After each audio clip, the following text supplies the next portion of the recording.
Well, hello, everyone. It's so good to see all these names popping up as you join on, and we are very excited to be back with you here on another Thursday. So please say hello in the chat. So good to see who we've got and where they're joining from. And we are ready to get started with our core collaborative conversations.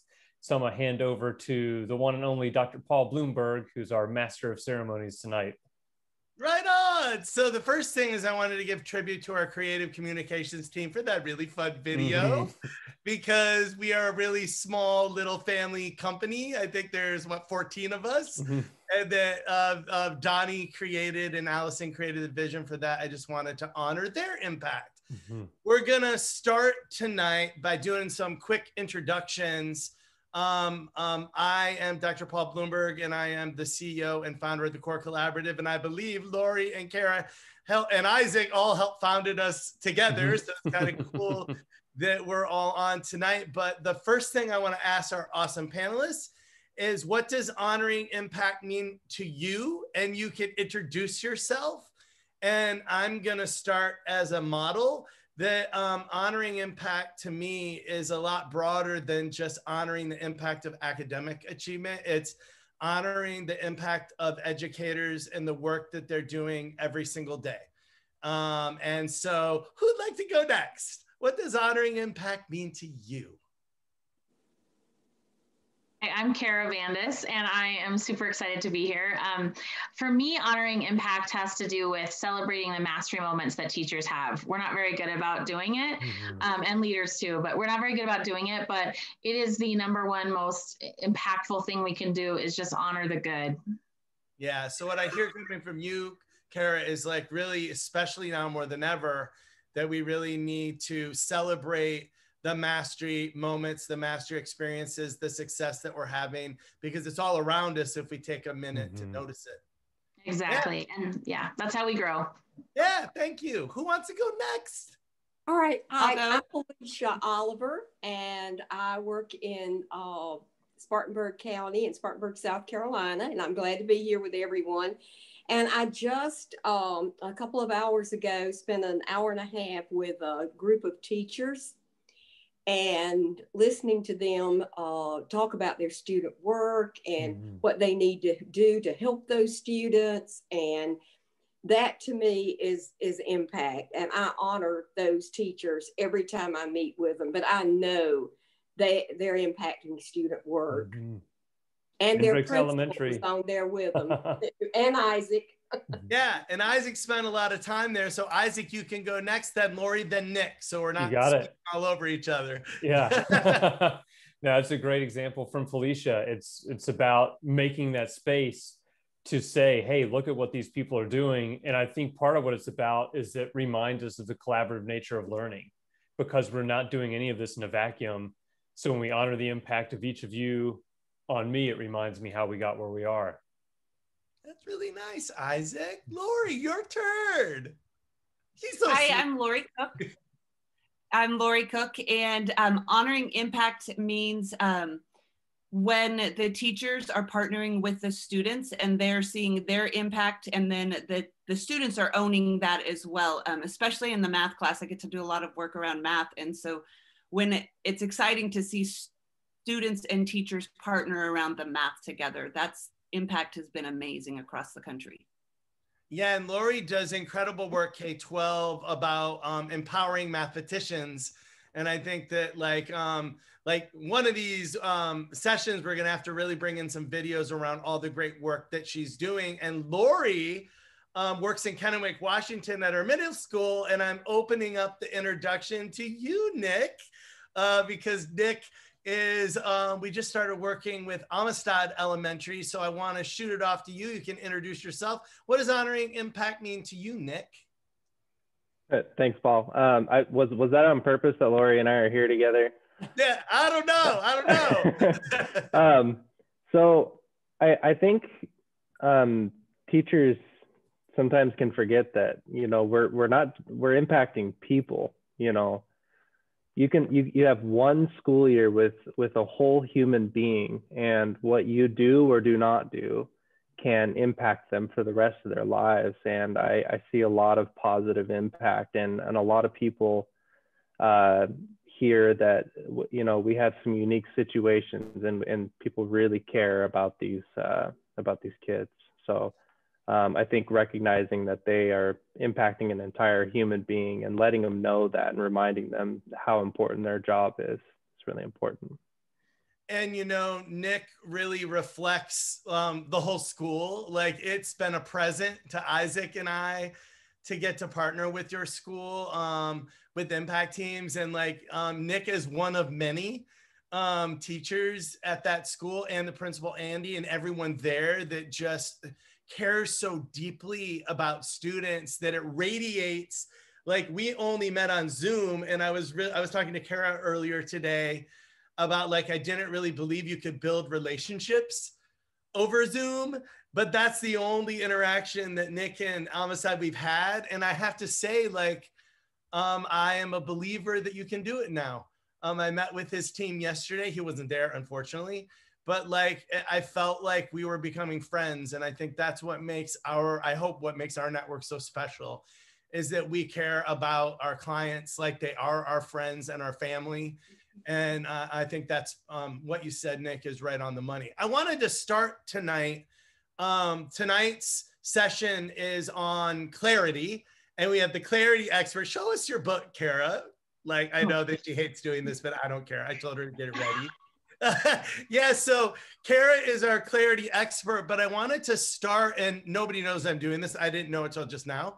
But we're going to start with the video debrief for our audience, because I think we can't really explain it, but if we watch kids in action, I think it's the best way in. So those of you that are watching, if you could jot down, like just what Kara said, jot down the strengths of these learners, and we're going to be honoring the impact of PS 48 right now. And we partnered with them pre-pandemic. We're still in touch from afar, but I wanted to honor their impact, and we're going to listen to some third graders. And they're taking ownership of their learning through self-impaired assessment. I'm interviewing them in this clip. I kind of forgot all about it.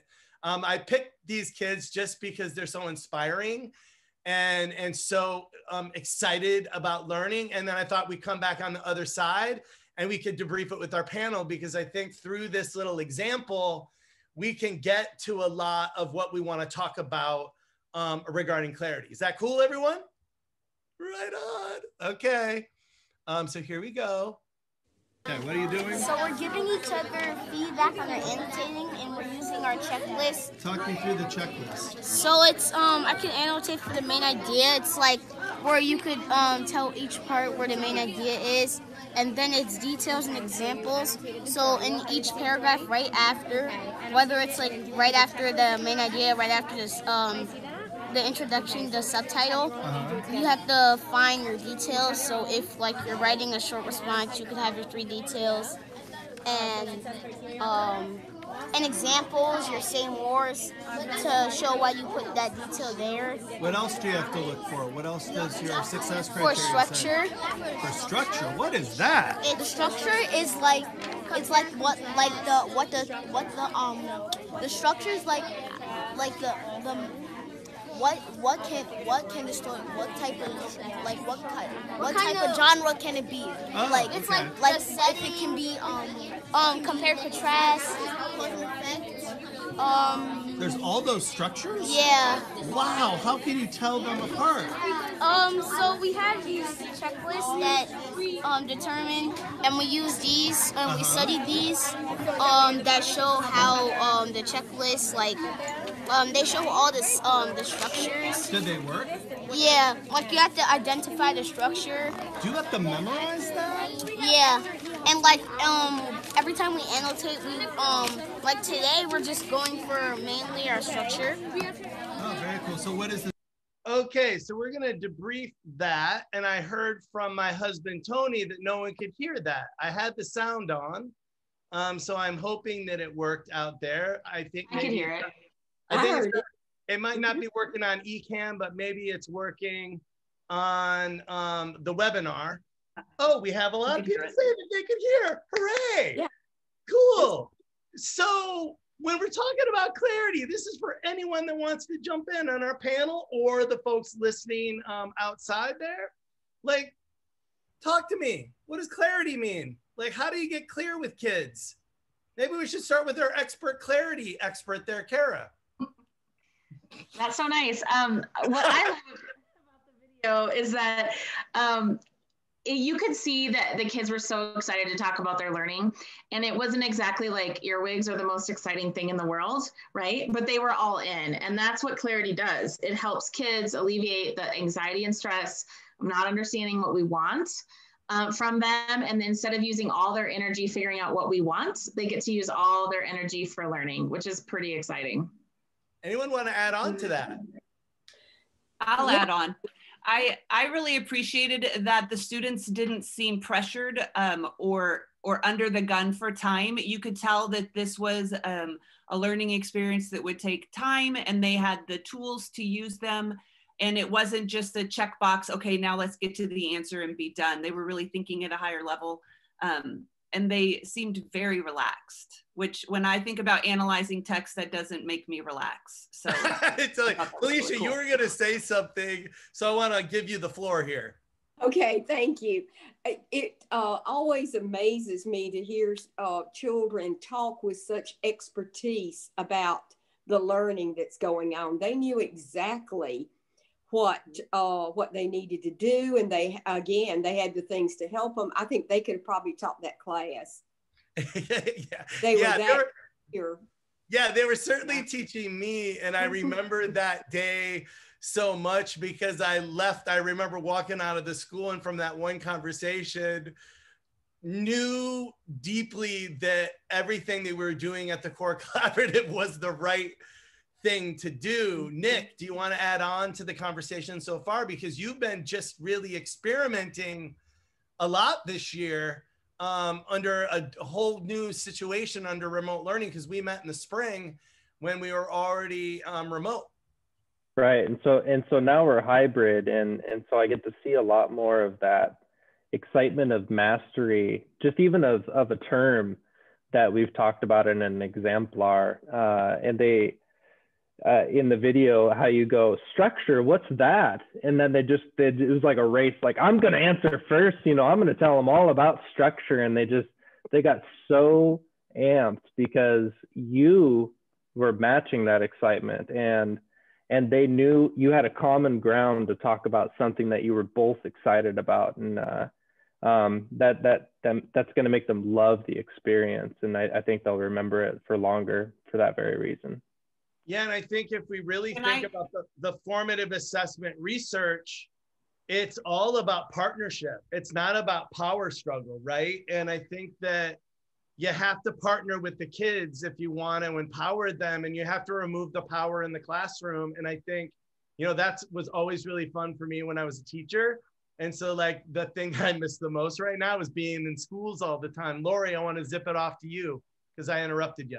I was just going to one thing that I loved, I think that helped with the clarity was the visual. They pulled over that piece of paper that had all the different colors, and they had visuals of the different types of the structure. So not only did they have an exemplar, but they had a visual to kind of trigger their mind as to what they were looking for and kind of get those pieces in their brain to kind of match up. Mm-hmm. Yeah. Anybody else on that note? This is sorry. Technical difficulties. Anybody else? Isaac, you haven't said anything. I've been fighting technology. Okay. So do you need more clarity on the tech side? I thought what we could pull up is Kara, right before we got on, sent me a document with just really cool clarity examples. And so I thought the whole panel could kind of talk about it for a second. I'm going to pull it up here just so we can share it together. Because I think, how can you talk about clarity without having examples? And so I think our first example is obviously with the kids, but I want everyone to chime in here. And so just give me a second to pull this up, and we're going to kind of roll through this a bit. But Kara, you can kind of start us. I think, can everyone see that out there? So I just pulled a couple of different examples, and Paul's right about this. Like when we work with teachers and leaders, like if we're asking them to use examples and exemplars with kids, they deserve for us to do the same. And so I'm always snapping pictures and asking teachers if they're willing to share. And I feel like a lot of times the aha moments come from these moments. So this one in particular, I really love because it's fifth grade math. And what I love about this one is it's a whole quarter. You can see it says Q2.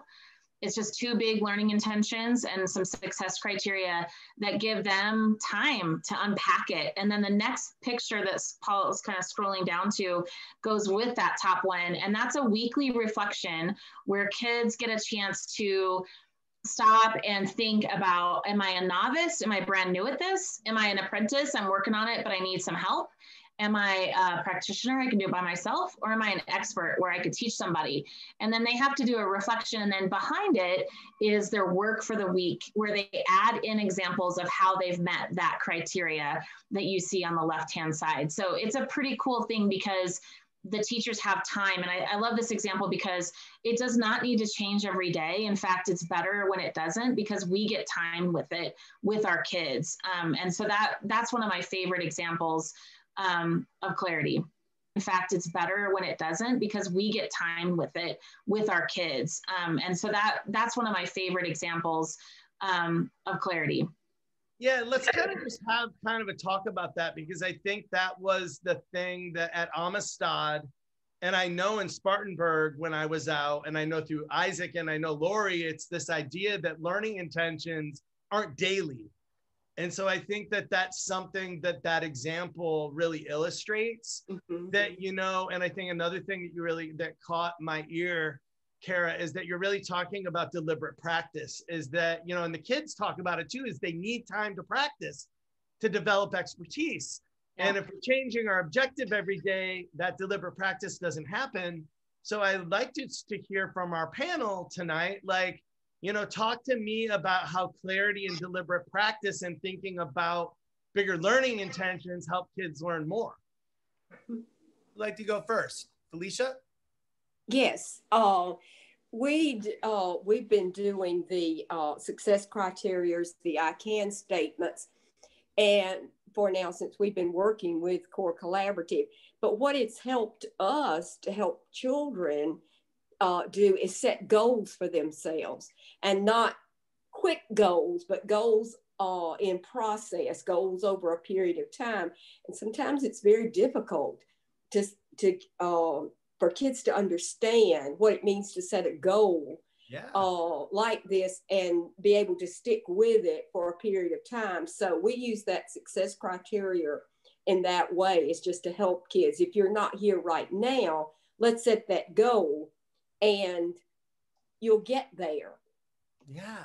And I think that, good equity work is about taking kids for where they're at, not judging them, not evaluating them, but helping them to set ambitious goals like you're talking about, and then being there to support them, but not do it for them, right? Because I think that, you had, like Kara talked about these master experiences, we only have them when we set ambitious goals and when we struggle, right? That's when we build our confidence. If the goal is too easy, we don't build our confidence. And so I think it's really good that you're setting long-term goals with your kids, because those are the goals really worth shooting for. Now, Lori, in your work, you do a lot of work with goal setting with kids. And then Nick, you're on the hot seat next.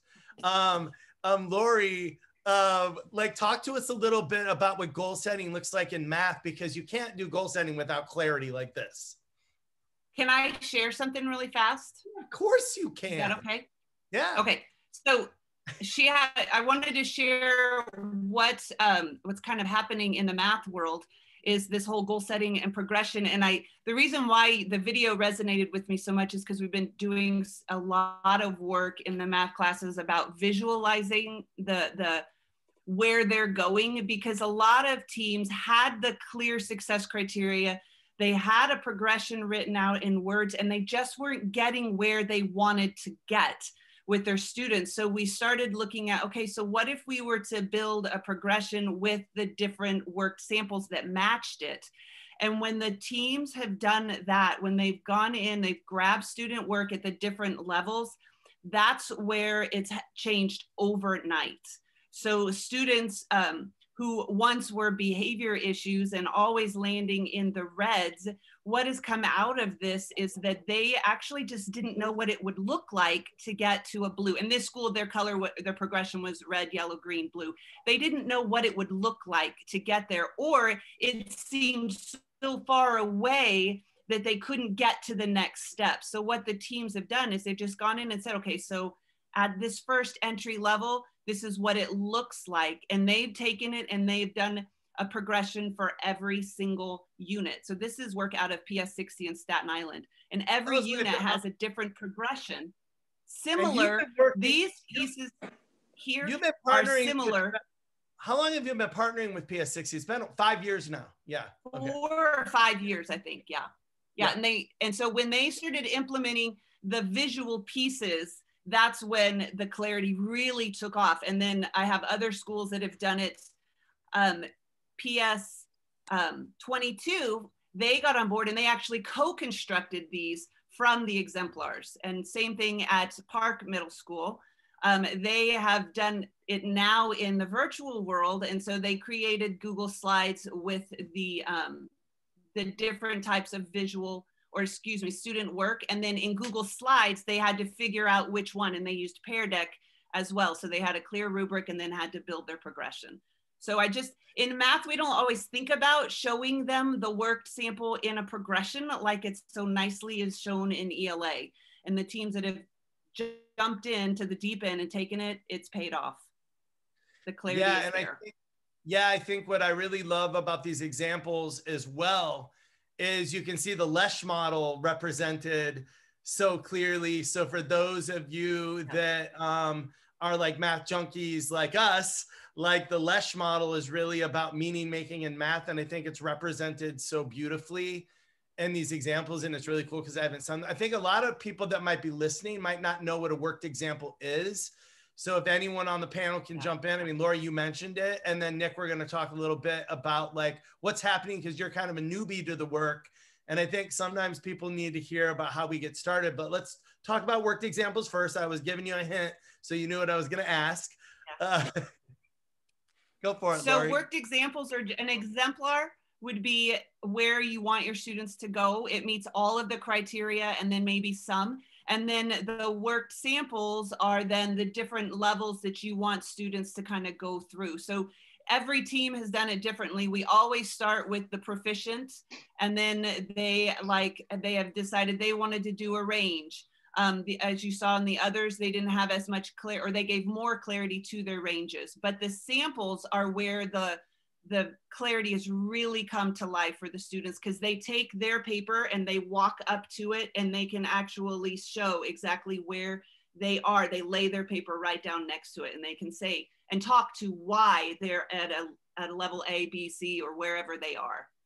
Awesome. That helped, I'm sure, everyone out there that, you know, a rubric or success criteria is only as powerful as the work that lays alongside it. So a checklist unto itself, it does not give clarity at all. And I think that what we're seeing are really awesome examples of clarity. Now, Nick, you're pretty new to this work. And so kind of talk about it from your understanding and what you've already seen, even the impact you've already seen in a short time, even in a world like this.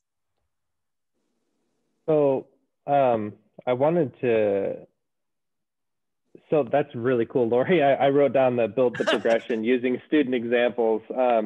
I had something like that, but it was somebody else's examples, and it was for MAPS assessments. They have a pretty nice little progression for different RIT bands, but that's really cool. I definitely starred and wrote that one down about 3 times. It's snowing in the back, that's cool. So having that exemplar is kind of like, and you know, that's like the top notch. This is where we're going. We're going here. These are the stars. We're going to shoot for the stars.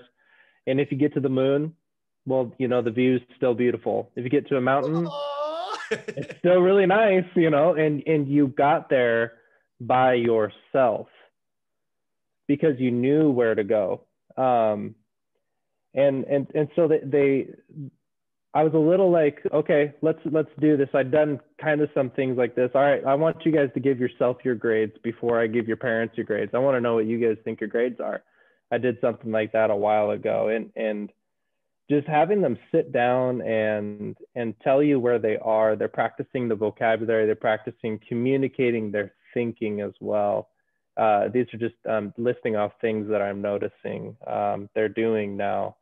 And it makes them feel like a learner as opposed to someone that just sits and absorbs.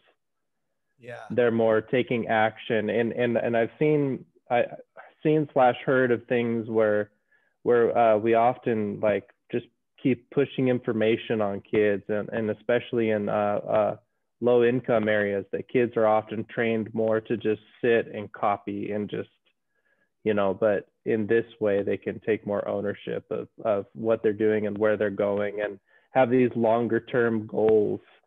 And I wanted to go back real quick, if I just got like a second, about spending more time on one goal is so relieving for the children as well as the teachers. That before we had this pacing guide that was one best system, not equitable pacing guide, that sure, the super affluent schools were just smashing through it, but we're still stuck here trying to build some number sense into our kids, and the pacing guides all the way up into area model multiplication, and we're just like, we're not there. We need some more time. We need to meet kids where they're at. So I wanted to just kind of relate it back to that point. Yeah, I think where we've gotten a lot of positive impact at your school specifically is we made some really, drastic decisions that we're going to focus on less, but we're going to allow the children in the school to practice a lot. And I think all along, kids are suffering in any kind of context, even in affluent areas where we're giving them way too much. You open a chapter of a textbook and there's 25 goals in one chapter. I don't know a person out there that could master 25 goals in 6 weeks, let alone an 8-year-old or a 16-year-old, no matter where they come from. And I think that it's really all about the kids being active in their learning. Kara, do you want to jump in on that? Oh, you're on mute. I think that is the saying of the year, the sentence of the year. We've all done it. It's so powerful when kids are the ones that get to do the thinking and the doing of learning. And it's constantly for us as teachers to stop, like a battle to stop and go, wait a minute, am I doing all the thinking, or are they doing enough of it? And have I given them enough to do it? So like Lori's examples were so powerful because the kids needed that to do the thinking or to even know their next step. And that has such huge impact. And I'm sure they're seeing huge growth. And I know the schools that I work with have seen that too, where it's just like all of a sudden somebody turned a light on. And it's just so powerful. And the learning and the acceleration can be just phenomenal at that point, which it's inspiring to see. And it's also inspiring to hear things from Nick that, gosh, he's just such a learner himself, but also to see that he's willing to, in the midst of a pandemic, to try out this stuff. It's like, holy cow, that's amazing. So I'm so happy it's paying off. Yeah. I think why I invited him is that he just dove right in, and and I have to say the whole school has just dove right in. And they're so grateful to be able to take some time and really practice with kids, and they're seeing the impact right away. I wanted to share another cool example because I think this is working out for us. Yeah. Where Kara, you can I think is the more examples that we see about what I love about this work is there's no right way. Right? There's it's experimentation. It's just trying to play around with different ideas. So can you share a little bit about this? And then Felicia is our literacy expert. So we'll want your take on this for sure. And then we'll kind of roll around. We'll see what people are thinking. Yeah, let's talk about this one and the one below it in just a second. So what this one really represents is, this is from a school system in Idaho I work with, and they were really working on trying to, they have a spiral curriculum that they're supposed to be using, and it's really hard because they change topics a lot. So what this teacher, this is Haley's classroom, and she came up with one big learning intention for the year about reading comprehension. And it really is just, we read with purpose and understanding. That's what we do. And so you can see around the edge, the puzzle pieces are all the different skills of a great reader. And they are working on those over time. The dots that you see on hers are kids self-assessing, and they can change the dots out and do regularly. So the kids have their number on them, and green means I've got it, yeah, or kind of that orange color is I'm working on it, and red is not yet.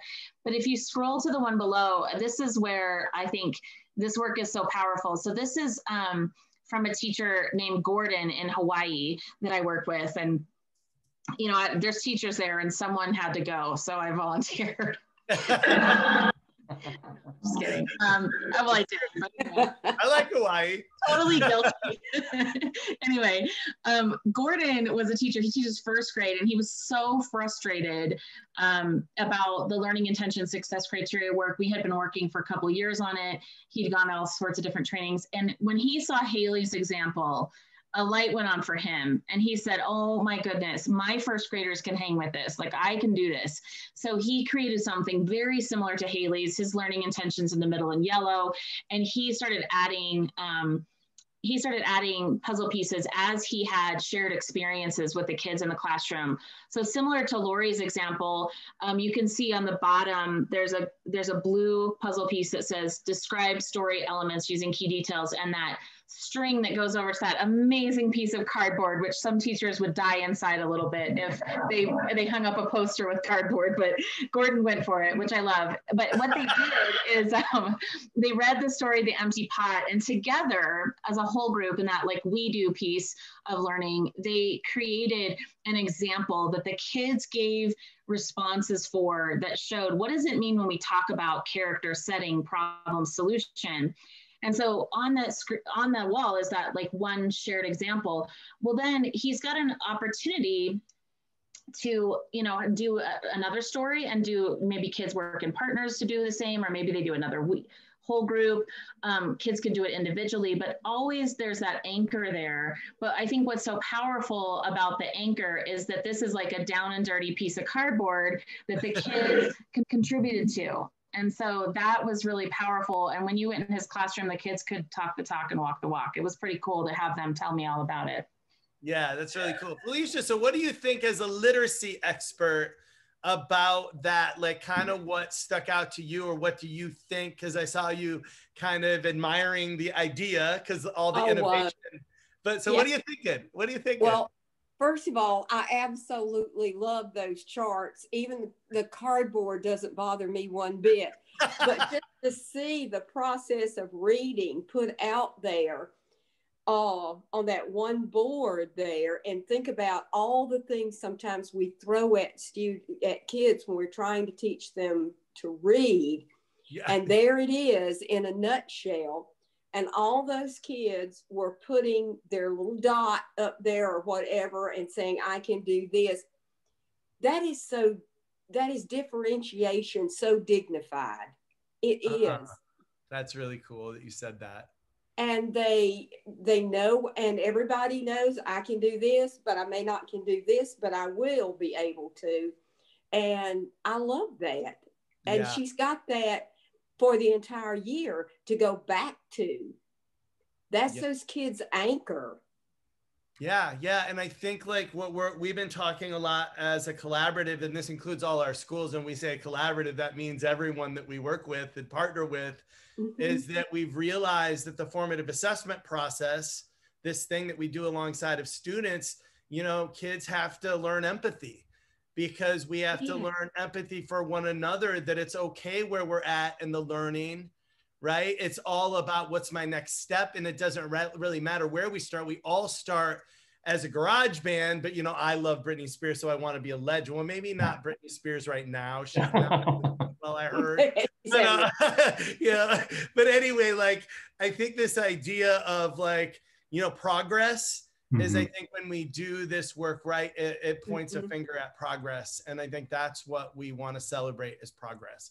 Any other words on that before we move on to another example? Really? Okay.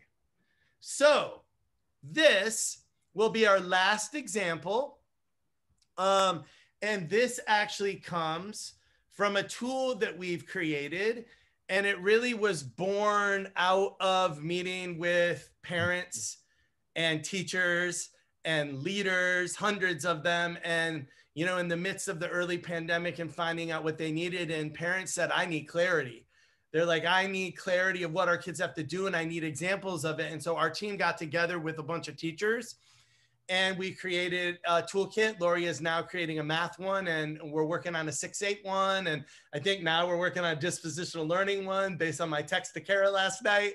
But I think what I want to show you is what you can do with technology.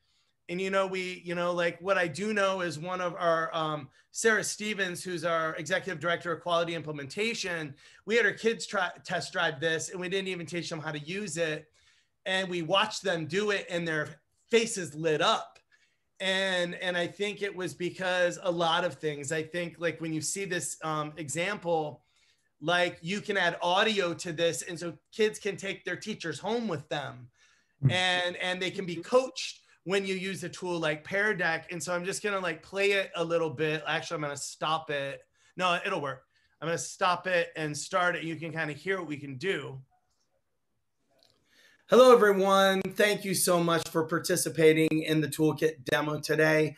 So you can add audio to all of this, and we've added audio to all these slides. Hello, empowered learners. Remember that good empowered learners really practice towards goals. So on the next slide, we're going to be introducing a goal that we've been practicing towards in class.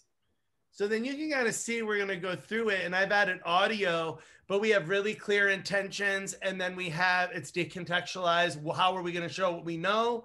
This is on a sociogram organizer, but this is the learning here. And this is the what, like this really doesn't really matter, but this is, and then we have an essential question, which a lot of teachers, we have them, but we never use them. And I think this is a really great gauge on like our kids really discovering the big ideas, and they can answer over here on the side, and it populates a toolkit.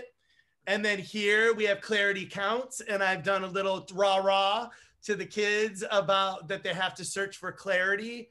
On the next slide, they get to review the read aloud, and it's already built right in.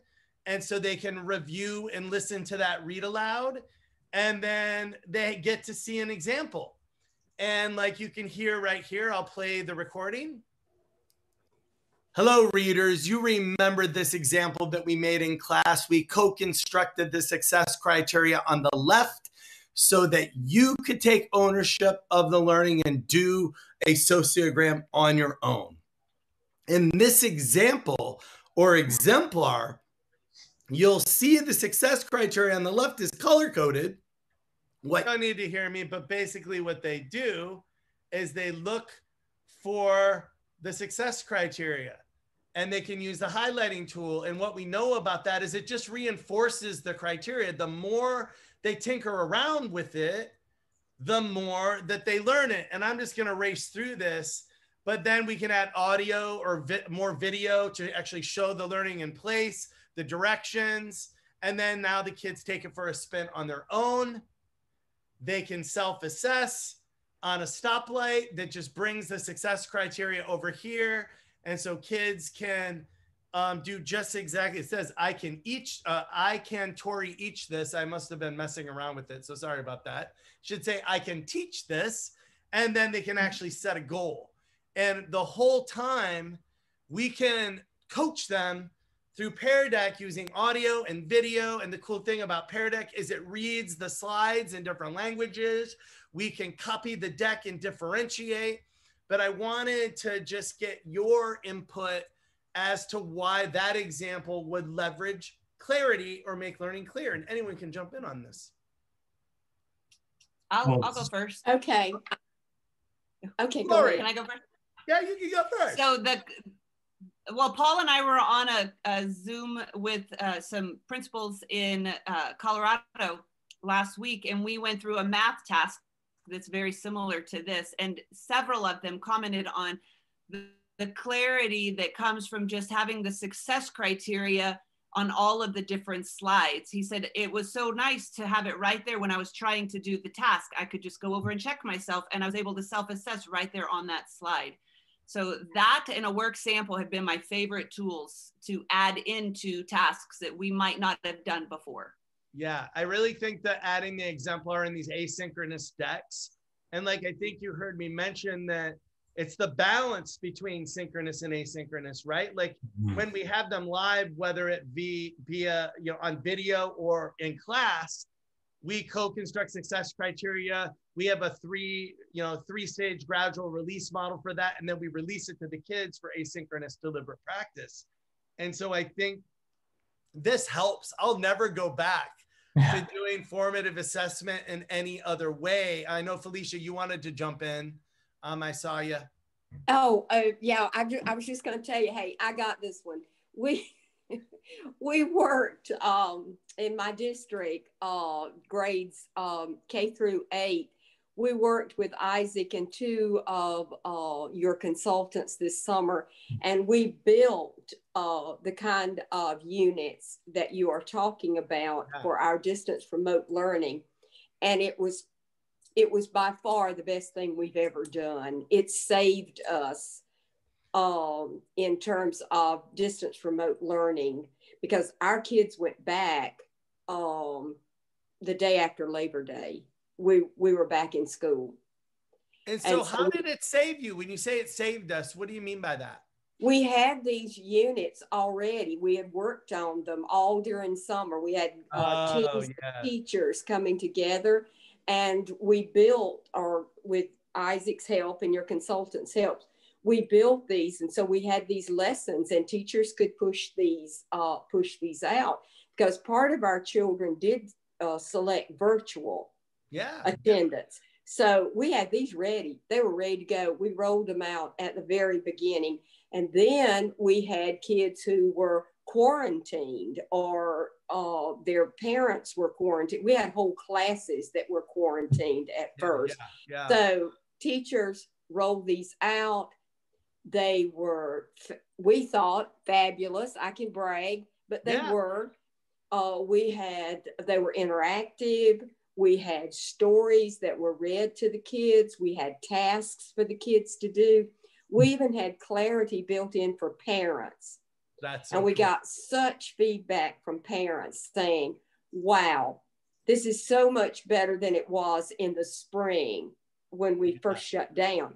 We were floundering as to what, it's really cool, Felicia. You are speaking to 3 people, Lori, Isaac, Kara, and me, that when the pandemic hit, we were like, what are we going to do for our schools? This was in the spring. And so we're the ones that designed this. That's what we were doing.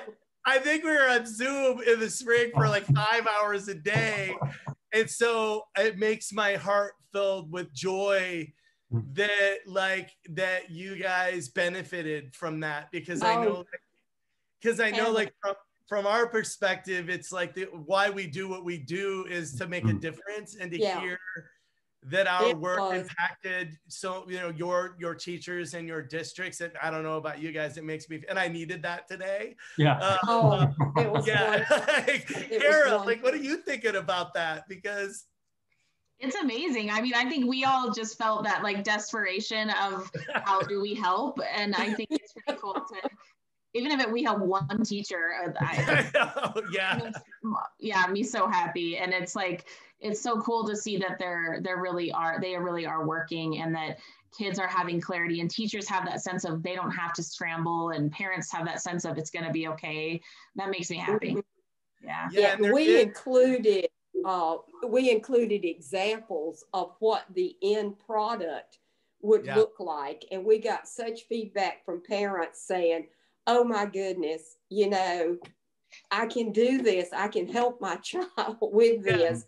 Plus, the teachers were always there to help. That makes us so happy. Everything that you're saying are the outcomes that we imagined and hoped for. And so to hear it from someone, I think like we'll all sleep a little bit better tonight, knowing that. And like we have a family resource guide as well that we built with this toolkit, because a lot of the schools couldn't really afford consulting or anything like that. And so we got our heads together like, well, let's build a bunch of things for them so they could customize them and kind of take the edge off. Nick is the benefit. He's been piloting a lot of our drafts over the spring. Yeah. And Nick, I want to give you the last word, and then we're going to wrap up tonight. Well, a lot of the parents of my students, they work a ton, you know, pandemic or not, they're working because they need to, or their conditions are different. And so a lot of them they're just at home with brother, sister, babysitter. If there was at least an older sibling that could look at the exemplar and go, oh, you're supposed to do this. Just go back like one slide and that's what we're going for. That also training them up on it when I could. And then I knew what my students were learning. I didn't have to guess. I went, this is the skill that they needed to learn. This is what we were practicing. Did they get it or not? And because it's integrated with Pear Deck, I can just get that instant feedback, you know, and I could even sit in sometimes if I had a moment to watch a kid and just like put a little star on their work or write them a little comment. So taking the guesswork out of are they learning or not was a big deal. And kind of having a teacher instead of just a computer, it really made their computers a lot more dynamic. Cool to hear. We're going to end with honoring the impact of an educator, educators that you want to kind of give a little shout out. We decided at the Core Collaborative that we're going to spend this next year every chance we get honoring the impact that educators make. I'll model it first because I'm going to get something up and ready to kind of end our Build Back Wiser website. But I want to honor all of our partners in Texas. I know right now I've been texting some teacher friends of mine, and you know, we're really thinking about you. And we, just so you know, that we really care about you. And we know that you're going through a lot. One of our teachers said that they had teachers for their school staying in their basement. And it doesn't surprise me because the love in Fort Bend ISD is so great. And every time we work there, you can see how much they care about. So I want to give a shout out to all the educators in Texas and honor their impact. Who wants to go next? Isaac, can you kind of facilitate that while I get this? You got it. Yep. And I've got it up on the side if we need it to. Okay. I'm going to shout out to Felicia, who's on tonight. But that little quote I got from her today, differentiation with dignity, was so powerful for me to hear right at that moment, because that's what it is. We're building a progression and helping you work through it, not because you're different or something, but because this is the expectation. Here's where you are, and we're going to get you there. So thank you for sharing that, Felicia, and for doing all these things to support your teachers. They did not lose ground in those grades that were working with what they did over the summer. So that's amazing. Cool. Who wants to honor someone's impact next? How about Kara, you go. Oh, Lori. Sorry, Lori. That's okay. I want to honor the teachers at Park Middle School, the one that Nick feeds into. They've had some really challenging issues with their schedules, and they don't see their students as much as they had hoped. But every time I've been with them, they have not taken the opportunity to complain, but they have been proactive, and they have not lost sight of the best practices. And so they are still building relationships with their students, providing the clarity, and it's going to pay off. Cool. Kara. Well, I'm going to take the opportunity to honor a few people that are on tonight, just because I think it would be great for them to hear it. So a couple people who are on tonight, Jeanette Westfall and Chris Gabriel from Liberty, and Shannon Drum from Liberty, Missouri. That is Shannon Drum from West Idaho. And anyone else, I have been so amazed by how people have just taken it in stride and figured this out. And Jeanette and her team in Liberty literally started an online school in a week. To help kids that were going to stay online. And you should see the level of conversation in their district. And Shannon Drum in Idaho, it's been so amazing to continue to see she works with the coaches, and to see the coaches just continue to just knock it out of the ballpark with supporting teachers and like really having incredible conversations about teaching and learning. It is like, I know they probably feel like they're swimming in the mud, but they have been incredible, and kids are learning like crazy. And Paul, I shared that video with you today from one of the principals. It was so cool to see. So it's inspiring to work with all of you, and I just want to say a shout out to them too, specifically. Felicia, honoring impact. Oh yes, I want to honor Hendricks Elementary School in my district. They have 24 different nationalities of children in that school, but everything, from the principal to the teachers to everybody in that building, whatever they do it for the children in that building, whether it's feed them, help them out with everything. They are all about children, and that's who teachers are. Yeah, that is who they are. Nick. I want to honor a couple things. We have communities and schools at our school, and they work closely with our counselor, and everybody that donates their time to these food distributions that we have and have been. It's just incredible. I mean, coats for kids and beds, and it's just Lori, I'm sure, knows what I'm talking about. They're constantly looking for ways to make life just that much better. And I also want to shout out to and she probably won't see this ever, but my 6th grade teacher was, I wanted to talk as like a little 12-year-old for a minute. Mm-hmm. She taught me what it means to really shoot for the stars. And she was just an amazing woman. And she really was just one of those teachers, like she was my Miss Frizzle, That's very cool. That's all. No, I think that teachers and educators don't get that enough. Mm-hmm. And I still remember all the teachers that impacted my life to this day. And that's why I'm a teacher. And I'm lucky that I have a lot of teachers in my family. I think the one last thing that we want to honor is all of our families out there, because they're teaching too.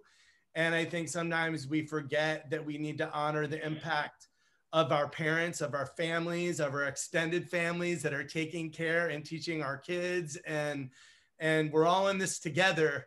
And that's why I'm always really grateful to be part of the Core Collaborative. Mm-hmm. So Isaac, we're going to wrap it up. That's it. Yeah. I didn't cry even. I know. I did it earlier. Yeah.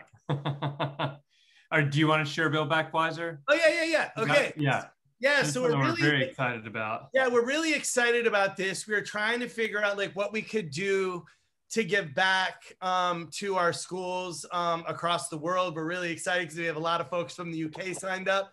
So we decided to do a Build Back Wiser leadership series. And it is going to be every Tuesday starting at 10 o'clock Pacific during school hours.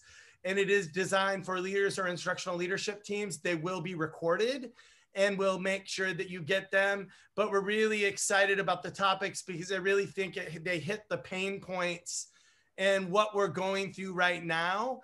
And so we're actually starting on March 2nd with the wonderful Dr. Carolyn Geary. And then we have Dr. Alan Daly, Ainsley Rose, and me. And we'll be launching with 6 components of self-care. They are very interactive. They are not webinars. They are meetings. So we're gonna actually work into breakout groups, and it's just bite-sized pieces of learning. And then we're really excited On March 9th, we have our friend, Dr. Peter DeWitt. You all know him. He is going to be leading a session in Principal Paul Martuccio regarding why leaders should be concerned about mental health. And then we have a part 2 in our series is all around empowering human resilience. A lot of the folks that you're seeing here are on that. And then part 3, we're really going to be talking about reimagining assessment and intervention, because we believe that we need to start planning those things now for next year, not wait over the summer. Part 4 is all about nurturing a community culture of belonging through dignity. We have 3 wonderful sessions over April through April, and you can read this on your own. And then part 5, it's taking collective action. We have a special session, RTI is not a verb. And then we'll be ending our leadership series with some planning. So we wanted to invite anybody out there to join us for Build Back Wiser. It's complimentary, and you're going to get some of the coolest rock stars in education, including lots of practitioners, teachers, principals, people like that, because we by no means believe that we are the answer. It's us all together. And so we're really excited to wrap up. And Isaac, whatever you do to end these sessions, I'll leave it to you.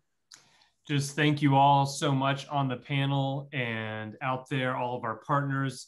You are what make us the Core Collaborative, because the Learning Network is all of us. So thank you for your time and attention, your 2 most valuable assets, and we'll see you next time. Everybody Zoom wave as we go. Everybody, Zoom wave, Zoom wave. Bye.